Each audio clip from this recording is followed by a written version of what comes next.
Hello parents, welcome to my channel autism a genius mind. आज मैं आप लोगों के लिए जो वीडियो लेकर के आई हूँ, आई थिंक आपके लिए ये हेल्पफुल रहेगा। आपके कुछ सवाल आए हैं। तो आज मैं जो टॉपिक लेके आई हूँ वो है ऑटिज्म का ट्रीटमेंट, और मैंने विराज के क्या क्या ट्रीटमेंट कराए हैं आज मैं उनके बारे में बात करूँगी। इससे पहले मैंने एक नेस्टर थेरेपी के ऊपर एक वीडियो बनाया था जिसपे कुछ सवाल आए थे। तो मुझे लगा कि मुझे जो जो मैंने ट्रीटमेंट अब तक विराज के कराए हैं उनके बारे में मुझे बात करनी चाहिए। तो सबसे पहली चीज़ मैंने यही करी थी कि नेस्टर थेरेपी करनी स्टार्ट करी थी। देखिए, हम सब जानते हैं कि ऑटिज्म कोई बीमारी नहीं है, ये एक स्थिति है। बच्चे का ब्रेन डेवलप नहीं हो रहा है और उसके बहुत सारे कारण होते हैं। तो जैसा कि मैंने पहले भी एक वीडियो में बताया था कि मैंने विराज की सबसे पहले नेस्टर थेरेपी करनी स्टार्ट की थी जब मुझे शुरू में पता चला था। और कुछ दिन मैंने वो करी थी और मुझे उसके थोड़े से रिजल्ट भी अच्छे मिले थे।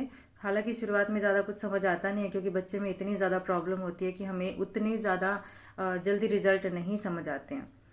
तो पहली चीज़ जो मैंने करी थी वो यही थी कि मैंने विराज की नेस्टर थेरेपी स्टार्ट कराई थी। इसके लिए आपने पूछा है कि घी कैसा होना चाहिए। देखिए, घी गाय का घी होना चाहिए, जो हमारी वाइट वाली देसी गाय होती है। एक गाय होती है जो रेड कलर की होती है, वो भी देसी गाय होती है, वो भी आजकल लेकिन वो कम मिलती है देखने में। लेकिन हाँ, या तो रेड वाली देसी गाय हो या वाइट वाली। तो इसके अलावा आपको कोई और घी यूज़ नहीं करना है। देखिए, इसके लिए आप या तो अपने घर पे भी बना सकते हैं। आप किसी के घर पे वाइट गाय हो, आप दूध ले आइए, उसका घी बना लीजिए। या फिर आपकी कोई जान पहचान में हो, आप उससे मंगवा सकते हैं। तो घी आपको देसी गाय का ही लेना पड़ेगा। अब बात करते हैं दूसरी चीज़ के बारे में। दूसरी चीज़ जो मैंने विराज को खिलाई थी वो थी स्वर्ण वचा। अगर आपको वचा के बारे में नहीं पता है तो मैं बताती हूँ। वचा एक बहुत ही अच्छी आयुर्वेदिक औषधि होती है। इसका इंग्लिश नेम होता है स्वीट फ्लैग और इसका लैटिन नाम होता है एक्यूरस कैलमस। तो जो मैंने मंगवाई थी वो थी स्वर्ण वचा। वैसे तो वो वचा ही थी लेकिन उसके अंदर पतली सी सोने की तार थी, मतलब गोल्ड की वायर थी उसके अंदर। तो उसको घिस के पत्थर पे गाय के घी के शहद और के साथ और शहद के साथ खिलाना पड़ता है बच्चे को मिला करके। यहाँ जब आप ऐसे खिलाते हो तो या तो शहद ज़्यादा हो या तो घी ज़्यादा हो, घी और शहद की बराबर मात्रा नहीं रखनी होती है। तो ये एक बहुत ही अच्छी चीज़ है जो मैंने विराज को खिलाई थी। इस वचा के बहुत सारे फायदे होते हैं। जिन बच्चों को हकलाने की तुतलाने की दिक्कत होती है, जिन बच्चों को मेमोरी लॉस का प्रॉब्लम होता है, और सिर्फ बच्चों के लिए नहीं, बड़ों के लिए भी बहुत अच्छी होती है। और आप इसके बारे में और सर्च कर सकते हैं, बहुत ही अच्छी चीज़ है। तो इसके बहुत सारे फायदे हैं। एक चीज़ और मैं आपको बताती हूँ कि जब ये आई थी स्वर्ण वचा, उस समय तक हमें नहीं पता था कि विराज को ऑटिज्म है। बस ये था कि वो बोलता नहीं है। ये हम इसीलिए लेकर के आए थे कि वो बोलता नहीं है, इसी वजह से इस औषधि को हमने मंगवाया था। लेकिन खिलाना मैंने उसको बहुत बाद में शुरू किया। उसको वो जब 2 ढाई साल का था तभी हमने वो मंगवाई थी, क्योंकि वो बोल नहीं रहा था। तो दूसरी चीज़ हो गई स्वर्ण बच्चा। अब आते हैं तीसरी चीज़ पर। जब 4 से 5 साल के बीच में विराज था तो वो बहुत ही ज़्यादा हाइपर एक्टिव हो गया था। बिल्कुल एक जगह पे बैठता नहीं था, बहुत रोता था, चिल्लाता था, सर पटकता था। तो एक टाइम ऐसा आ गया था कि उसको संभालना और हैंडल करना बहुत मुश्किल हो गया था। और ज़्यादातर जो पेरेंट्स होते हैं वो इस वजह से ज़्यादा परेशान होते हैं। चलो, बोलना नहीं आ रहा वो भी एक समस्या है, पर जब बच्चे के बिहेवियर में बहुत प्रॉब्लम होती है ना, तब पेरेंट्स की बहुत हालत ख़राब होती है। तो हमारे साथ भी उस समय कुछ ऐसा हुआ था कि विराज बहुत ही ज़्यादा अशांत सा हो गया था। तो फिर मैंने उसके लिए दवाइयाँ मंगाई थी और उसका जो है प्रॉपर कोर्स आया था। जो 2 चीज़ें हैं, जैसे पहले स्वर्ण बच्चा मैंने बताई, वो हमने ऑटिज्म के लिए नहीं खिलाई थी। लेकिन ये जो दवाइयाँ आई थी इस बार, जो हमने कोर्स मंगवाया था, वो ऑटिज्म के लिए था। तो उसमें कुछ दवाइयाँ मेरे पास अभी रखी है, मैं आपको दिखाती हूँ। ये जैसे ये है पंचतिक्तम घृतम। ये एक घी होता है, जिस गाय का घी है जिसमें कोई दवाई मिक्स है। और सूर्णकलप ब्रह्मीवटी सूर्णयुक्त। तो एक ये है। इस तरह की बहुत सारी दवाइयों का एक पूरा पैकेज आया था ये। ये था अणु तेलम।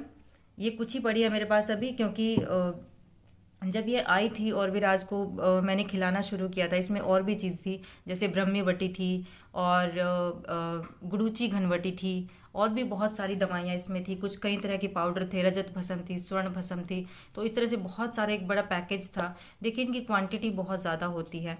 और लेकिन अनफॉर्चुनेटली विराज ने दवाइयाँ नहीं खाई थी। बहुत मन से मंगवाई थी और उस समय पे बहुत परेशान थे इसलिए मंगवाई थी, लेकिन विराज ने ये दवाइयाँ नहीं खाई थी।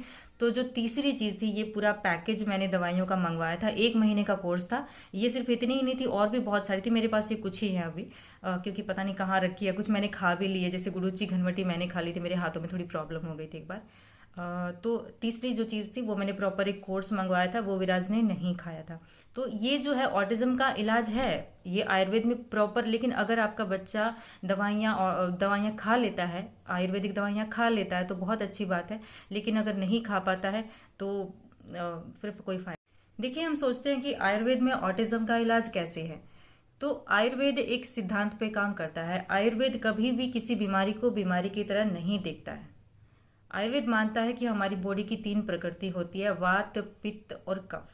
जिन बच्चों को ऑटिज्म होता है, इनमें वात की अधिकता होती है। इसीलिए जो दवाइयाँ होती है वो वात को शांत करने के लिए होती है। अगर वात शांत हो जाता है तो बच्चे की जो बिहेवियर है उसमें अपने आप ही चेंज आने लगता है।